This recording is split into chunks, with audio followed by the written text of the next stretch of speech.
2019년이죠. 2019년 영국 포츠머스에서 노르망디 상륙 작전 75주년 기념식이 열렸습니다. 영국 엘리자베스 여왕을 비롯해서 트럼프 미국 대통령 그리고 유럽 각국 정상들이 모인 가운데서 프랑스 마크롱 대통령이 한 편지의 축약본을 낭독했습니다. 그 편지는 2차 대전 중에 프랑스를 점령했던 이 나치에 저항했던 이 레지스탕스, 16살 된 레지스탕스 이 파르테가 1940년 9월에 총사령을 당했는데 그가 그 총사령을 당하던 당일 쓴 편지였습니다. 그 편지를 제가 잠깐 읽어드리도록 하겠습니다. 부모님께 쓴 편지입니다. 부모님께 제 편지가 두 분에게 큰 고통을 주겠지요.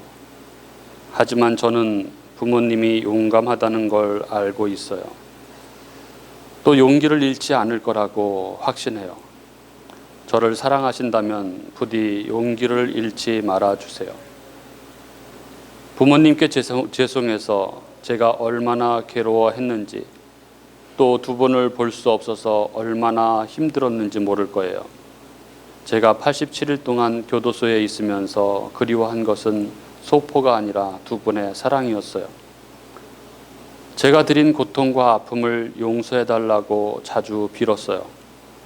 제가 두 분을 얼마나 사랑하는지 의심할 수도 있겠죠. 전에는 제가 형식적으로만 사랑했으니까요. 그러나 이제는 두 분이 제게 했던 모든 것을 이해해요. 저는 부모님을 진정으로 사랑하게 됐어요. 제게 관심 가져주신 모든 분들께 감사드려요. 특히 가까운 가족과 친구들에게요. 그들에게 프랑스에 대한 제 신념을 알려주세요. 할아버지와 할머니, 삼촌, 숙모, 사촌에게 따뜻한 포옹을 전해주세요. 본당 신부님께 전해주세요. 신부님과 신도와 가족들을 많이 생각했다고요.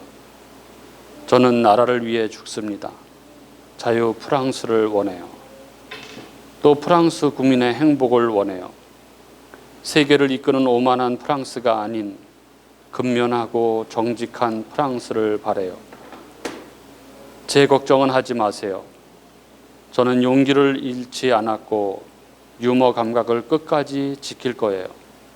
그리고 사랑하는 엄마가 가르쳐준 프랑스 군가를 부를 거예요.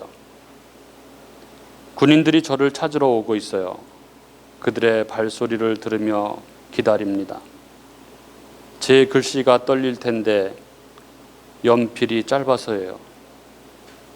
저는 죽음이 두렵지 않아요. 의식이 완전히 뚜렷합니다. 아빠 기억해 주세요.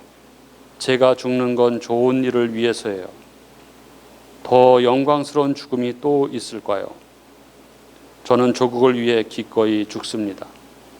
우리는 하늘에서 곧 만나게 되겠지요. 안녕. 죽음이 부르네요. 저는 눈을 가리지도 않고 기둥에 묶이지도 않을 거예요. 두 분 모두를 끌어안아요. 그래도 죽는 건 힘드네요. 1000번의 키스를 보내요. 프랑스 만세. 16살 죽음을 맞게 된 아이 H. 파르테. 철자 실수가 있어도 이해해 주세요. 다시 읽을 시간이 없어요. 앙리 파르테. 이 글은 작년이죠. 2020년 7월에 출간된 책 삶의 끝에서 비로소 깨닫게 되는 것들에 실린 내용입니다. 요즘에 이렇게 책을 읽어주는 사이트들이 굉장히 많은데 그냥 편안하게 인문학을 접할 수 있는 그런 시간들이어서 참 좋은 것 같습니다. 특별히 저 같은 경우는 아침에 이제 카페에서 조용할 때 1시간 정도 이렇게 들으면 너무 좋습니다. 이 책은 제가 목요일 날 아침에 오디오북 이걸 들은 건데요.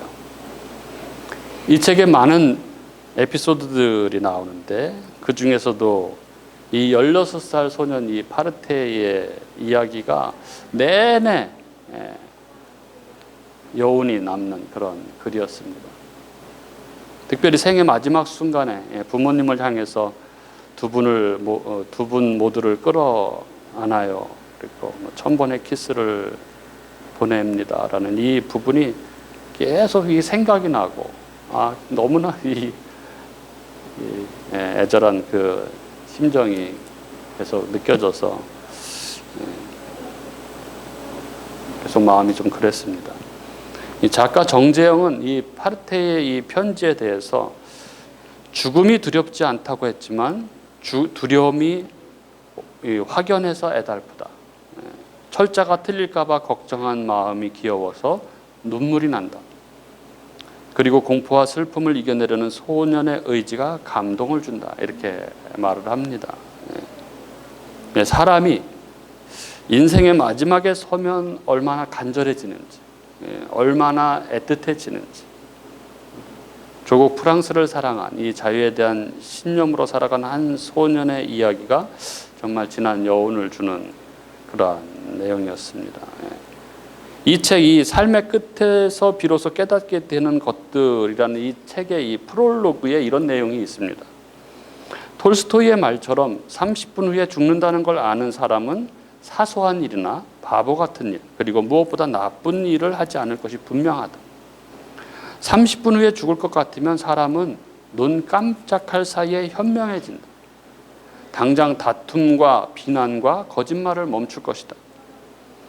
그런데 50년을 더 산다고 생각하면 게으른 부자처럼 느긋해져 어리석고 나쁜 짓을 지속하게 된다.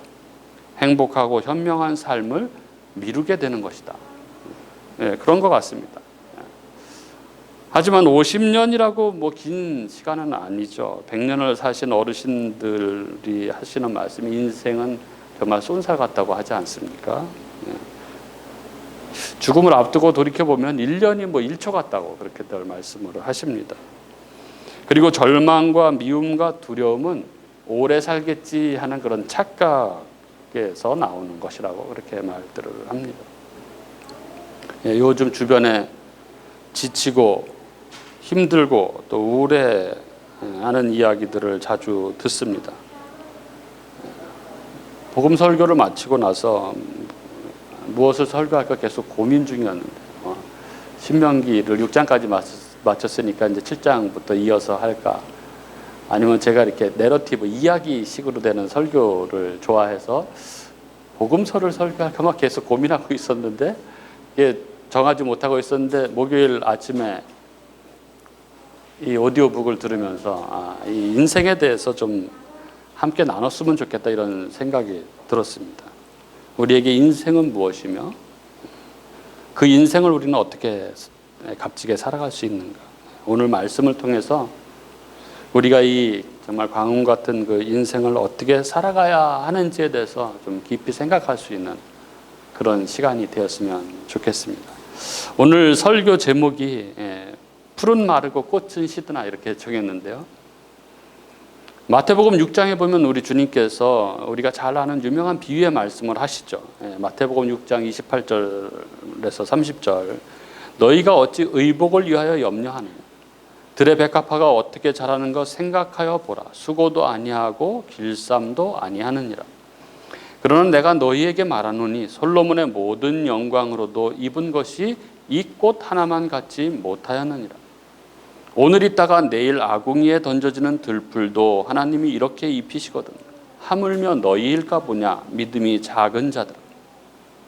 이 비유는 이 가치 없어 보이는 이 들의 꽃과 풀들도 하나님께서 입히시는데 너희 하나님 백성들을 입히지 않으시겠느냐는 이 말씀을 하기 위해서 사용된 비유이죠.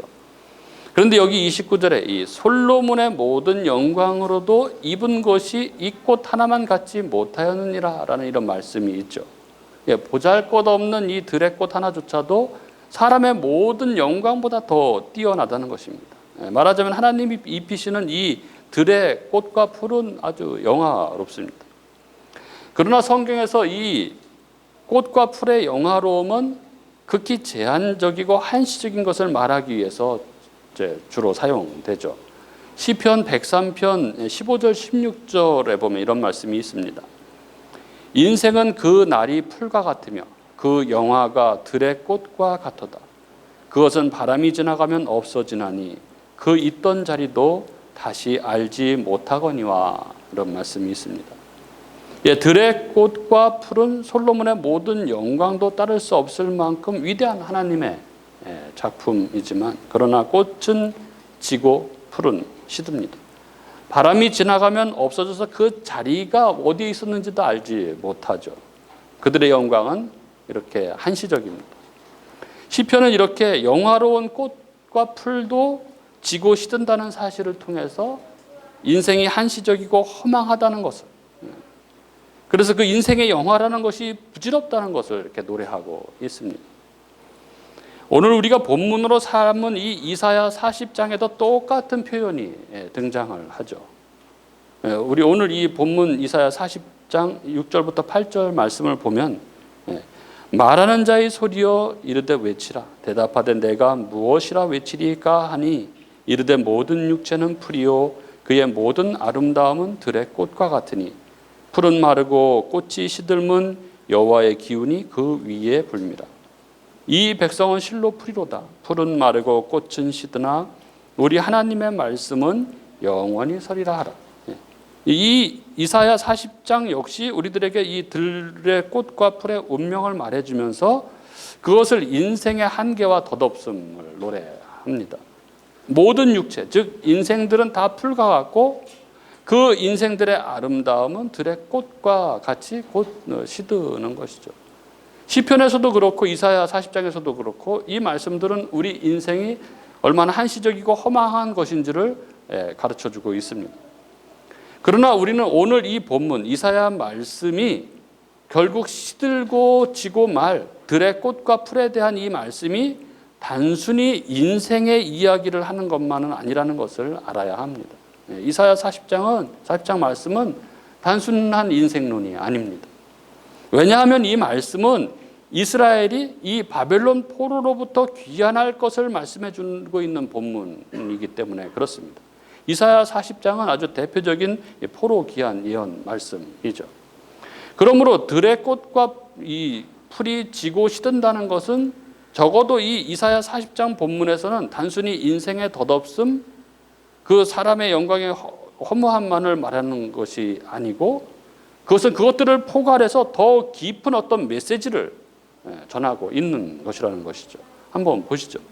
이사야 40장 2절 말씀은 이런 말씀이 있습니다. 그 노역의 때가 끝났고 그 죄악이 사함을 받았느니라. 이렇게 말씀하고 있죠. 노역의 때가 끝났다는 것은 그들이 사로잡혀간 땅에서 이제 풀려날 때가 되었다는 뜻입니다. 그리고 죄악이 사함을 받았다는 것은 그들이 포로로 끌려가게 한 그 죄악이 이제 사함을 입게 되었다는 뜻입니다. 그리고 3절 4절을 보면 그래서 광야요 사막이 되었던 땅에 여호와께서 길을 내시는 장면이 설명되고 있습니다. 이스라엘은 포로로 끌려갔던 곳으로부터 돌아오게 될 것입니다. 여호와의 대로가 수축될 것입니다. 이런 문맥 속에서 이 백성이 풀과 같고 들의 꽃과 같다라는 말씀이 있는 것이죠. 따라서 여기에서 이 백성이 풀과 같고 들의 꽃과 같다라는 것은 한 사람의 인생에 대한 설명만이 아니라 이것은 이스라엘의 운명을 설명하고 있는 그러한 말씀인 것이죠. 이스라엘은 하나님께서 입히시고 자라게 하시는 들의 이 꽃과 풀 같았습니다. 앞서 말씀드린 것처럼 들의 꽃과 이 풀은 솔로몬의 영광과도 비교할 수 없는 하나님의 영광스러움이 가득한 것이죠. 이스라엘은 실로 그러한 영광 가운데 있었습니다. 그러나 그렇게 화려하고 영광 가운데 이 영광스러워 보였던 이 들의 꽃과 풀, 곧 이스라엘은 지고 시들고 말았습니다. 왜 그렇게 되었습니까? 그들은 이 영광, 하나님의 영광을 저버리고 대신에 사람의 영광, 이 땅의 영광, 사라지고 없어질 영광을 쫓아 살았던 것이죠. 이 사실은 오늘 본문 이 6절에서 8절의 문장 구조를 자세히 분석해 보면 오늘 본문이 무엇을 말씀하려고 하는지를 아주 확실하게 알 수 있습니다. 오늘 이 본문 6절 뒷부분부터 8절까지의 말씀은 똑같은 어떤 구조가 반복되고 있습니다. 한번 우리 자세히 살펴보도록 하겠습니다. 먼저 6절 뒷부분이죠. 모든 육체는 풀이요 그의 모든 아름다움은 들의 꽃이다. 이거 A 이렇게 한번 생각을 하시고 이걸 A다라고 생각을 하시고, 그리고 둘째로 7절에 풀은 마르고 꽃은 시든다 이 말씀이 나오죠. 이걸 B라고 이렇게 생각을 하시고, 그리고 셋째로 왜냐하면 여호와의 기운이 그 위에 불기 때문이다. 이게 C. 이것이 6절부터 7절 오늘 본문 전반부의 ABC입니다.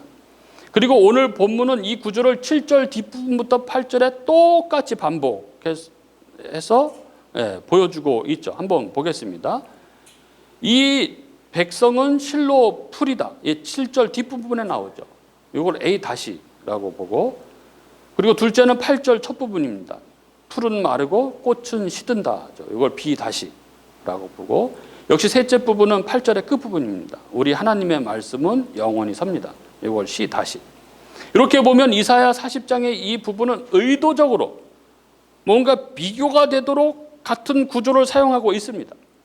A와 A-는 이 백성이 풀이며 꽃이다라는 주제를 말씀하고 있고, B와 B-는 풀은 마르고 꽃은 시든다라는 주제를 말하고 있습니다. 그리고 C와 C-는 이 백성들과는 전혀 다른 여호와의 기운이 붐과 여호와의 말씀의 영원함에 대해서 말씀하고 있죠. 이 구조를 통해서 하나님께서 강조하시고자 하는 말씀이 무엇일까요? 바벨론의 포로 생활을 하고 있는 이스라엘에게 그들이 귀환할 것을 예언하시면서 하시는 이 말씀은 무엇을 강조하기 위해서 하고 계신 말씀일까요? 이스라엘은 영광스러웠습니다. 그들이 노예로 있던 애굽으로부터 구원받은 그들은 하나님의 영광 가운데 있었습니다. 그런데 이후 그들은 땅의 영광을 추구하며 살았습니다. 그것은 시들고 져버릴 들의 꽃과 풀의 영광 같은 것이었습니다. 그래서 그들은 시든 풀처럼 져버린 꽃처럼 그렇게 되어버렸습니다. 한때 영광스러워 보였던 그들은 몰락했고, 왕과 귀족들 수많은 백성들은 이방 제국 이 바벨론의 포로로 끌려가게 되었습니다. 이런 상황 가운데 선포된 이 하나님의 메시지는, 이 반복 구조를 통해서 강조하고 있는 이 하나님의 메시지는 아주 분명하죠. 무엇입니까? 사라져버리고 없어져버릴 이 한시적이고 일시적인 인생의 헛된 것들을 붙들지 말고 영원히 서 있는 하나님의 말씀, 하나님의 영광을 붙들라는 것입니다. 그게 하나님의 백성이고 그게 영원한 영광으로 살아가는 것이라는 것입니다. 하나님의 언약 백성 이스라엘은 어떻게 살아야 합니까? 이스라엘은 무엇을 붙들고 살아야 합니까? 우리가 방금 보았듯이 이사야 40장은 그 답을 아주 분명하게 말씀하고 있습니다. 들의 꽃과 풀의 이 사라져버릴 영광은 영원히 변치 않는 하나님의 영광, 하나님의 말씀과 대비하기 위해서 사용된 것입니다.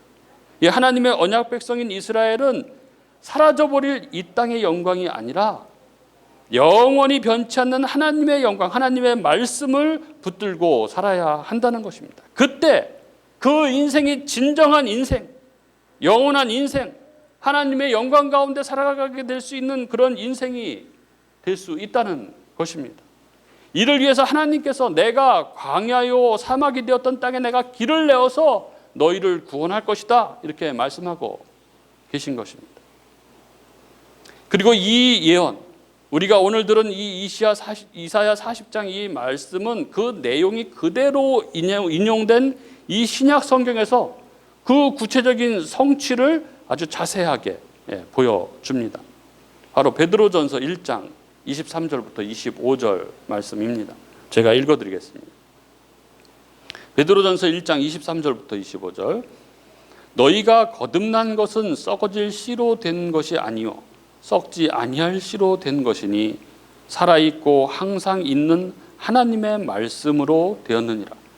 그러므로 모든 육체는 풀과 같고 그 모든 영광은 풀의 꽃과 같으니 풀은 마르고 꽃은 떨어지되 오직 주의 말씀은 세세토록 있도다 하였으니 너희에게 전한 복음이 곧 이 말씀이니라. 베드로전서는 이사야 40장을 그대로 인용하면서 이것을 거듭난 우리들에게 적용하고 있습니다. 우리가 거듭난 것은 썩어질 씨로 된 것이 아니고 썩지 아니할 씨로 된 것입니다. 이제 우리는 썩어지는 것, 즉 들의 풀과 꽃과 같은 자가 아니라 이제 이 거듭난 우리는 이제 썩지 아니하는 영원한 영광을 소유한 자가 되었다는 것입니다. 그리고 우리를 이 썩지 아니하는 영원한 영광을 소유한 자로 만든 것은 바로 하나님의 말씀, 곧 복음이다라고 말씀하고 있는 것이죠. 복음, 예수가 그리스도라는 이 복음, 그가 우리를 대신해서 십자가에서 죽으심으로 우리의 죄가 사하여지고 우리가 하나님과 화목하게 될 수 있는 길이 열렸다는 이 기쁜 소식, 이 복음으로 말미암아 우리가 이 영원한 생명, 영원한 이 행복을, 나라를 얻게 되었다는 것입니다. 그리하여 우리 인생이 그저 한낱 마르고 시들어버리는 풀과 꽃에 불과했던 우리가 영원한 생명을 소유한 자로, 하나님의 영광 가운데 거하는 자로 그렇게 되었다는 것입니다. 그리고 이 모든 것은 하나님께서 하신 것이라는 것이죠. 하나님께서 길을 내신 것입니다. 인생이, 진정 인생이 되는 것은, 인생이 참된 인생이 되는 것은, 그것은 오로지 그리스도 안에 살 때 그렇게 되는 것이죠. 우리 인간은 오직 하나님 안에 있을 때에만 그 온전한 존재의 의미를, 존재의 가치를 가지게 되는 것입니다. 하나님 없는 삶은, 우리 삶에 하나님을 빼버리면 아무것도 아닌 것이죠. 그저 잠깐 후면 사라지고 마르고 시들어버릴, 썩어질 것에 불과한 것입니다. 그것이 아무리 휘황찬란한 이 세상의 영광을 가지고 있다고 하더라도, 그것이 아무리 엄청난 인생처럼 보인다 하더라도 결국 그런 것이죠. 그냥 시들고 말라버릴 것에 불과한 것입니다. 우리는 하나님 안에 있을 때만 참된 인생이고 그 인생이 진정 아름다운 인생이 되는 것입니다. 하나님의 영광 가운데 거하는 인생이 되는 것입니다. 그리고 성경은 오늘 사용된 이 꽃이라는 이 단어를 통해서 이 인생의 두 가지의 갈래, 두 가지 삶, 즉 유한하고 허망한 삶을 사는 것인지 혹은 영원하고 영광스러운 삶을 사는 건지에 대해서, 그 삶이 어떻게 다른지에 대해서 보여줍니다. 여기 이사야 40장에 사용되는 이 꽃이라는 단어, 이 히브리어로 치즈인데요. 이 단어는 성경에서 많이 사용되는 단어가 아닙니다. 성경 전체를 통틀어서 16번 정도 사용되었는데 그 용도가 아주 제한적으로 사용되는 단어입니다. 이 치즈, 이 꽃이라는 단어는 크게 두 가지 용례로 사용됩니다. 그중 하나가 우리가 앞서 쭉 사용해온 그런 내용들이죠. 들의 꽃은 성경에서 인생의 허망함과 덧없음, 곧 사라질 영광을 설명하기 위해서 사용됩니다.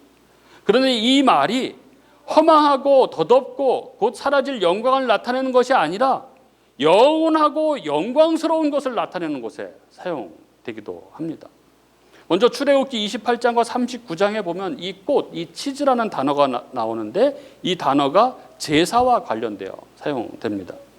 출애굽기 28장 36절에 보면 너는 또 순금으로 패를 만들어, 이 패를 만들어 할 때 이 패가 치즈, 꽃입니다. 패를 만들어 도장을 새기는 법으로 그 위에 새기되 여호와께 성결이라 하고, 또 39장 30절에 보면 그들이 또 순금으로 거룩한 패를 만들고, 이 패가 바로 치즈, 꽃입니다. 그리고 도장을 새김같이 그 위에 여호와의 성결이라 새기고, 이런 말씀이 나오죠. 이 두 군데서 이 치즈, 이 꽃은 이 대제사장 복식에 사용되는 거죠. 대제사장 그 이마에 이 황금 정금 띠가 있는데 그 띠에 매달았던 정금 패를 가리키는 말로 사용되고 있습니다. 그 패 위에 그 꽃 위에 이 여호와께 성결이라고 쓰여 있었던 것이죠. 그리고 또 이 꽃, 이 치즈라는 말이 열왕기상에 여러 군데 나오는데 여기서는 다 이 성전 장식을 위한 곳에 사용되고 있습니다.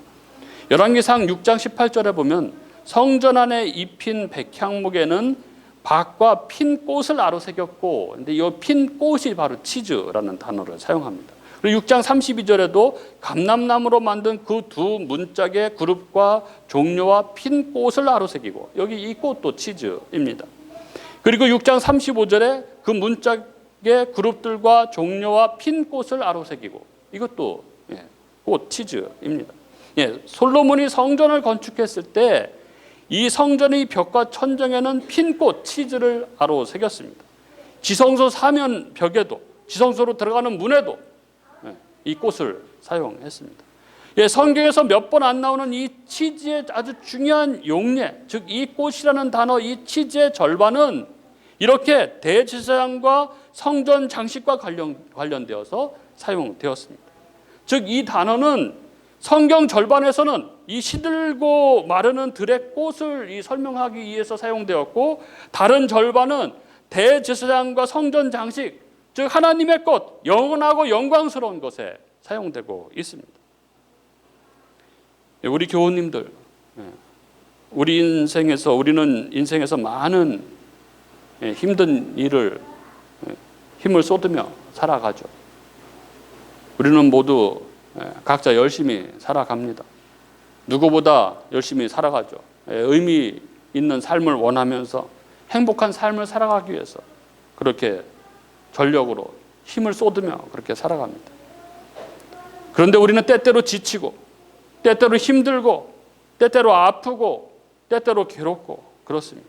의욕이 없고 우울해지고 그렇습니다. 이때 우리는 돌아보아야 합니다. 내가 정말 하나님의 말씀 안에 살아가고 있는지, 내가 진정 복음 안에 살아가고 있는지, 예수, 그가 진정 내게 그리스도로 임하여 있는지, 내가 영원하고 영광스러운 꽃, 그 치즈로 살아가고 있는지 돌아보아야 합니다. 혹여 내가 애쓰고 매진하는 일이 그저 사라져버릴 들꽃처럼, 들의 풀과 꽃처럼 시들어버리고 사라져버리고 말 그런 일에 매달려 있는 건 아닌지, 그 허망하고 곧 썩어 없어질 세상의 영광을 쫓아 살아가고 있는 것은 아닌지 돌아볼 수 있어야 합니다. 우리가 일을 하고 회사를 다니고 또 가정에서 주부로 살고 또 학생으로 살아갈 때 내가 어떤 모습으로 살아가고 있는지를 우리는 돌아볼 수 있어야 합니다. 시간은 너무나 빨리 지나갑니다. 일주일이 월화수목금토일이 아니라 월토일 그렇다는 거죠. 저 집에서도 항상 얘기합니다. 어제 설교했는데 오늘 금요일이에요. 언제 설교 준비를 해야 될지 막막합니다. 우리가 많이 살으면 100년을 사는데 이 100년은 정말 쏜살같이 지나가는 것이죠. 이 광음 같은 세월을 헛되이 보내지 않기 위해서 우리는 오늘 각오를 새롭게 해야 합니다. 썩지 아니할 씨를 받은 우리, 그 영원한 하늘나라를 약속받은 우리가 그에 합당한 의미 있는 복된 행복한 삶을 살아가야 하는 것이죠. 하나님 안에서만 의미가 있는 인생이라는 것을 결코 잊어버리지 말고 하나님 말씀 붙들고 그 영원한 생명, 하나님 나라, 그 행복한 삶을 살아가는 저와 여러분이 될 수 있기를 주님의 이름으로 간절히 축복합니다.